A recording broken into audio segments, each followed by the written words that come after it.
Hello, and thank you for joining us today at the 2021 Bloomberg Green Summit. My name is Sasha Kadri, and I'm very pleased to be here with a formidable group to discuss the need for bold and urgent action on international climate finance. Last week, in honor of Earth Day, President Biden hosted the Leaders' Summit on Climate, where he announced how the US plans to decrease its emissions by 2030, and where he called on major economies to galvanize their efforts to tackle the climate crisis. As we know, climate change is occurring at an unprecedented pace and has significant implications on human and environmental health around the world. Recovering from the pandemic has given us an opportunity to change course on climate action and to adopt sustainable, nature-based solutions. However, when it comes to developing countries, despite generally producing very low levels of emissions, they're disproportionately impacted by climate change, which hits agriculture, fisheries, and tourism industries the hardest. Those very sectors which are key contributors to national income and employment in the developing world and have been further impacted by the pandemic. Now, wealthy countries committed $100 billion a year in international financing towards mitigation and adaptation efforts as part of the Paris Agreement, but have not fully delivered on this promise. However, 2021 is set to be a pivotal year for climate change action, with the G7 summit in June, the G20 summit in October, and of course, COP26 in November. Well, let's discuss the outlook for those summits, as well as the key issues surrounding international climate finance now.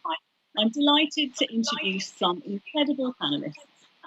I'm joined by Andrea Meza Murillo, Costa Rica's Director of Climate Change in the Ministry of Environment and Energy. Welcome. Manlio Di Stefano, it's Italy's Undersecretary of State for Foreign Affairs and International Cooperation. Mwandwe Chileshe, Global Citizen Senior Manager for Food Security, Nutrition and Agriculture. And finally, Monica Fröhler, CEO of the Ban Ki-moon Center for Global Citizens. Welcome to you all, and thank you so much for taking the time to join us today. Undersecretary Di Stefano, maybe I could begin with you. Italy has taken a leadership role in tackling climate change. You're co-president of COP26 and president of the G20. Maybe you could kick us off and tell us why climate action is so important for Italy, and also how, as co-president of COP, Italy will leverage its leadership to promote international climate financing through actions from its own government and also beyond. Thank you. First of all, good morning to everyone. Let me say that I'm very glad to attend this event today, and I really thank Bloomberg and Global Citizen for inviting me to speak about such relevant matters. It is a big injustice that those who have done the least to cause the climate crisis often suffer more from its effects. With average global temperature already 1 degree above pre-industrial levels, climate-related disasters blight the lives of millions. Since many years, we know that if we don't get global emissions under control within a decade, many parts of our planet will face a terrible future. This is a critical point in our lifetime, but the pandemic has made investment in climate action more difficult, with budgets stretched and public debt growing. Now, the most urgent priority is to ensure quick progress towards a green, sustainable, and inclusive recovery from COVID-19. Enhancing both public and private green finance is a key part of the answer to such challenges. And that's why Italy is being an EU founding member, and in 2021 also G20 president, as you just mentioned, and partner with the UK for the presidency of COP26. We want to leverage this leadership to set new standards, allowing international climate financing to develop further. As you may know, there are 3 keywords in the Italian G20 presidency: people, planet, and prosperity, in an inclusive and sustainable vision that leaves no one behind. This means also focusing on stepping up support for the most vulnerable countries, in particularly low-income economies.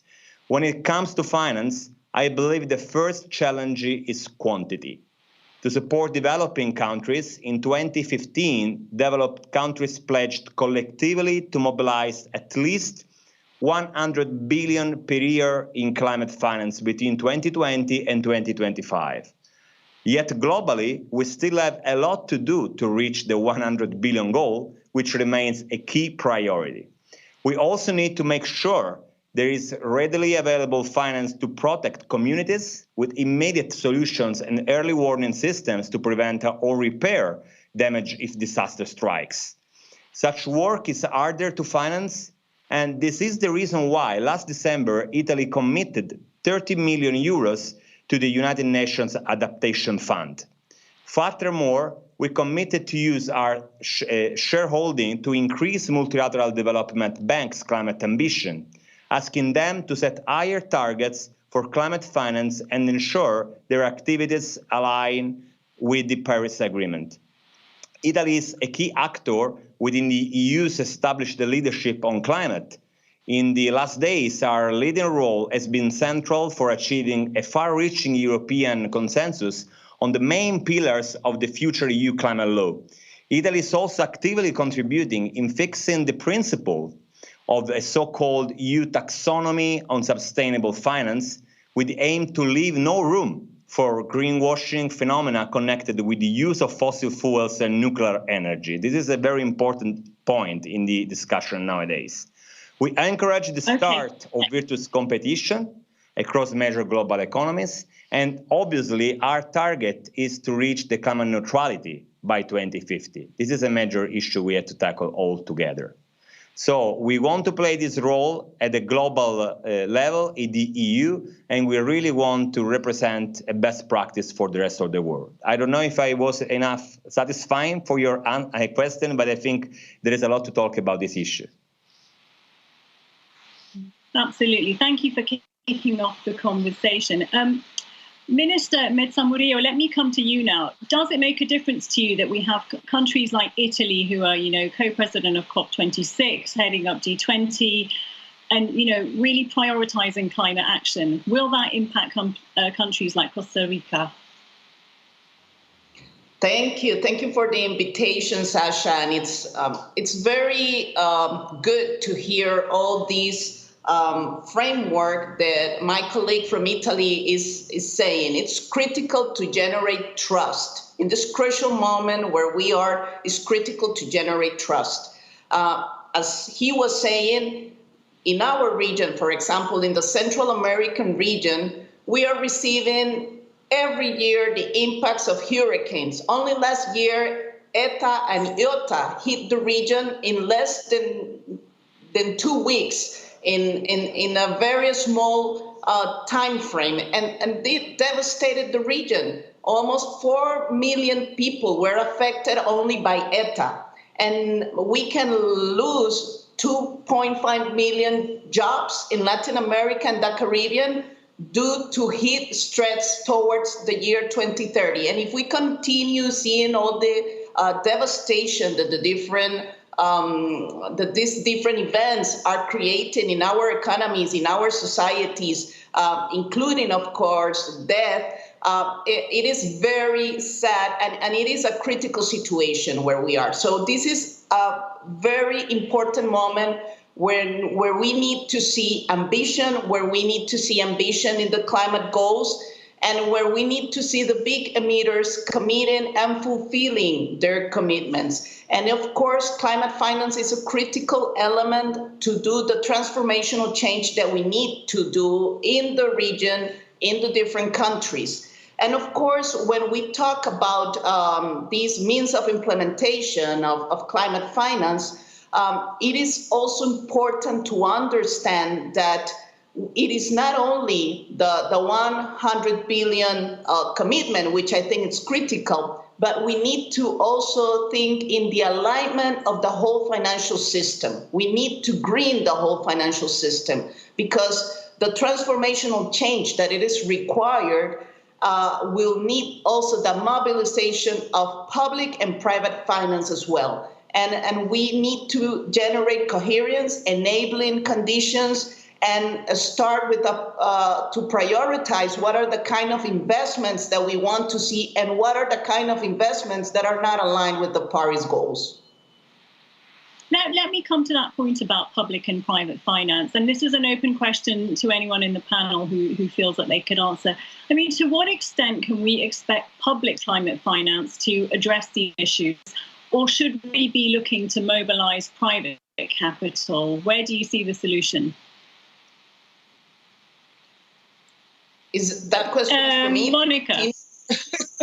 Gladly. This question needs to be solved. Yeah, I gladly jump in because this question needs to be solved by all the partners that are at stake here. And that means that, of course, a certain responsibility is with private sector, but also a major responsibility is with public sector. If you're asking me how the world has to act on climate and on adaptation and mitigation at the same time, really all of the partners need to be involved. So we need political commitment at the highest level. We need champions like countries that are stepping forward and are showcasing how it can be done and that it can be done. But we also need private sector champions, and actually many more in the private sector, to come on board, not only to lower emissions, so not only to mitigate, but also to help to adapt communities. And often great instigators, agitators, if you wish, are NGOs. And you need them as well. You need civil society. And every individual can contribute. And I don't shy away if individuals are turning to me and ask, can I do something? Absolutely. Even within your small vicinity, doing the recycling in the Western world, changing your energy efficiency of your own household in every aspect, whatever you do contributes to the betterance of exactly the globe. And I want to quote again what our State Secretary of Italy has already said. It's about people, prosperity, and the planet, and leaving no one behind. Everyone has to contribute.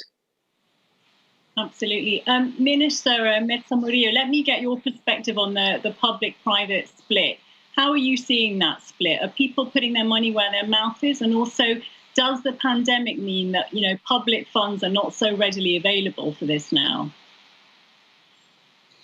Absolutely. I would say public money is critical. And normally when we talk about this mobilization of money in terms of cooperation, normally it's a catalyzer, but it is not enough. We know that we also need to mobilize private money, as we are hearing. And one other important element is that we also need to mobilize our own resources at the national level as well. We really need coherence, because this, as I was saying, the kind of investments, the transformational change that we need to see will not happen only with cooperation money. But of course, in these critical times that we are facing, we need extreme solidarity. So it's, yes, of course, we need to mobilize this public money, but at the same time, as I was saying, we need to generate these enabling conditions so we can be mobilizing also private money. And at the end, it's about coherence.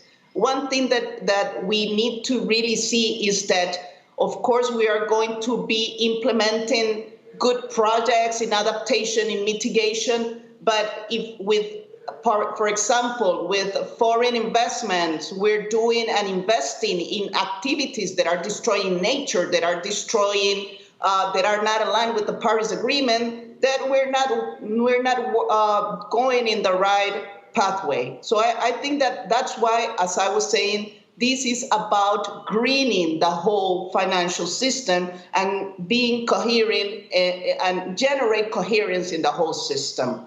And the other element that I think is so critical is that right now the numbers are clear. We are mobilizing more money for mitigation, and it's critical also to mobilize more money for adaptation. And these are facts. And we need to do more to, compensate these elements here. Absolutely. Talking about coherence, one way I'd love to bring you into the conversation, because I understand that Global Citizen launched a recovery plan for the world earlier this year, which includes strong calls to action for increased international climate financing from wealthy countries. What progress have you had with that plan? What was the reaction to that? Thank you, and thank you for having me on this discussion. I think it's very important, and just to pick up on what the minister was saying in terms of thinking about, we have raised the financing and financing going to mitigation, but we also need to be speaking about financing going to adaptation. And it's true that as Global Citizen, we launched our recovery plan in February, emphasizing the critical steps that we must take as a globe to come out from this pandemic. And part of those steps also include protecting the planet and ending hunger. So in terms of what you're saying, I think that it's also very critical in terms of how do we think about where the money is going? And so for us, we've had this campaign over the past 1 year where we've also had a very critical focus on smallholder farmers. Just a bit of background, I spent most of my formative years living on a farm. My father is still a smallholder farmer. I've managed to visit programs in Ghana and Sierra Leone where I've actually seen what smallholder farmers do, and it can't be overstated the kind of calamity that extreme weather events cause on these communities. These small farms which produce food and employment for some of the world's poorest and the most vulnerable people, that the way that they're being affected is already so evident. Their ability to access extension services, climate resilient crops, literally could mean the difference between them skipping meals or being able to thrive and them being able to support their families. And this is very important when we speak from the context of financing, that while we are increasing this, a very small fraction of the money that's being raised is being targeted to these rural communities and smallholder farmers. So how do we also think about ensuring that the people who are bearing the burden, as the Undersecretary had referred to, are also central to this topic? I think this is something that is key to what we identified in our recovery plan, and as an overall piece that we should be thinking of. Over the last year, because of this, we've had global citizens really speaking up. They've signed petitions. We've had thousands of people who've sent in notes about why they care about this topic. And I think just a great point that Monica had raised is that individual action is also what spurs change. And we think that our global citizens who have been taking these actions, that it actually results in increased financing, but also financing that targets these communities that are at the center of this conversation. Absolutely. May I come in here as well? Yeah, go ahead, Monica. Because I want to add to what Mwande said, that at the Ban Ki-moon Center, we too thought, what can we do for this very important issue?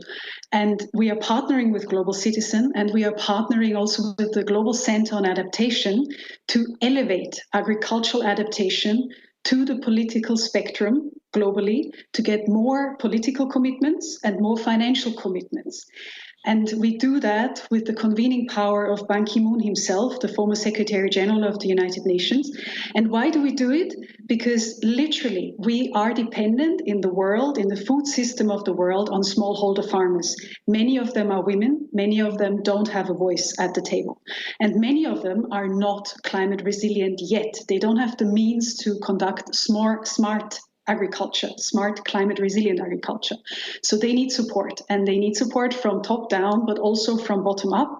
And this is the reason that we are engaging with very strong partners in this year where the eyes of the world are on us and our ambition on climate change.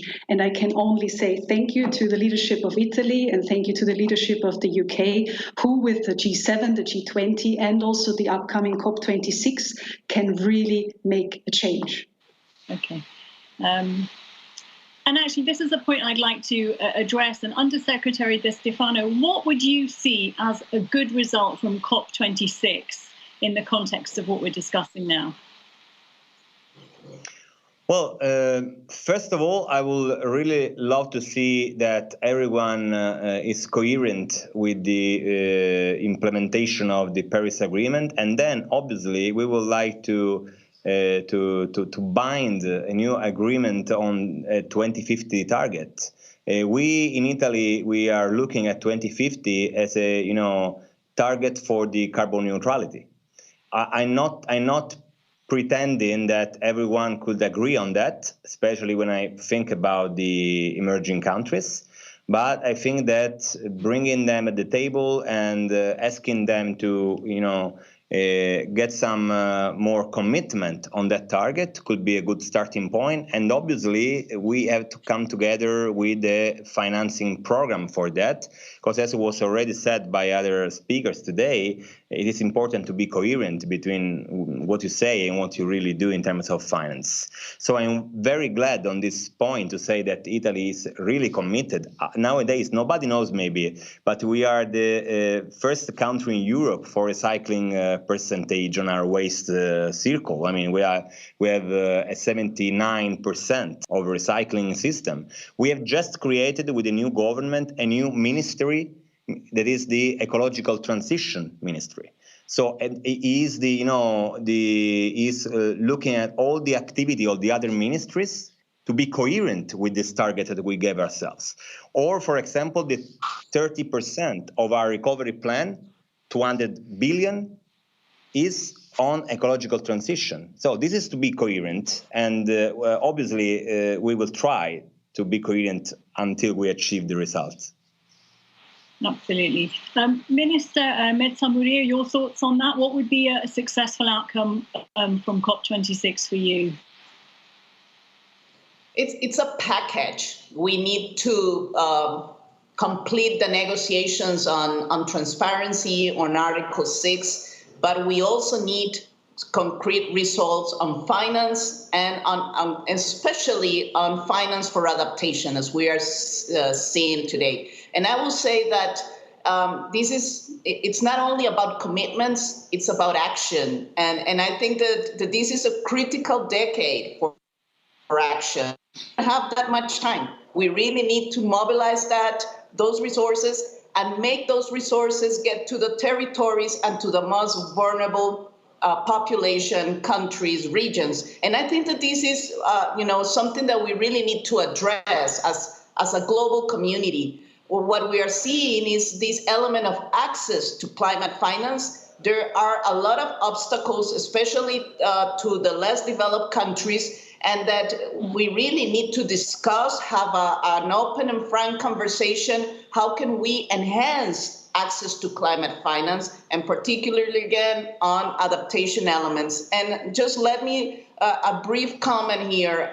It's incredible the good work that the Adaptation Fund is doing in a lot of the countries. And I will say that sometimes it's about scale and about not having so much complexity, and the different facilities that we have play different roles. But I think that when we're talking about adaptation, this element of a scale, it's so important.